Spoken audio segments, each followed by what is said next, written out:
জমির সকল তথ্য কোথায় পাবেন? জমি আছে, কিন্তু জমির তথ্যগুলো কোথায় পাবো সেটা অনেকেই জানে না।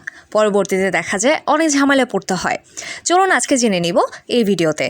একটি জমির প্রধান ডকুমেন্ট হচ্ছে, যদি ক্রয় সূত্রের মালিক হয়ে থাকেন তাহলে দলিল, এবং যদি ওয়ারিশ সূত্রে মালিক হয়ে থাকেন তাহলে খতিয়ান।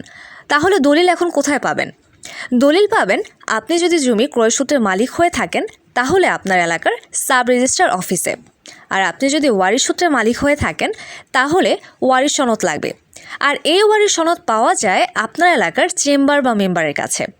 ওয়ারিশ সূত্রে মালিক হলে অবশ্যই পিতা মাতা দাদা দাদির মৃত্যু সনদও লাগবে। একটি জমির 3 নম্বর যে জিনিস থাকতে হবে সেটি হলো রেকর্ডীয় খতিয়ান, যা প্রতিবার সরকার জরিপের পর দিয়ে থাকে, এবং এটি পাবেন আপনার এলাকার ভূমি অফিসে।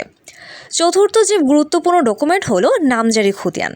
এটি পাবেন যখন আপনি জমিটি নামজারি করবেন অথবা নিজের নামে করে ফেলবেন।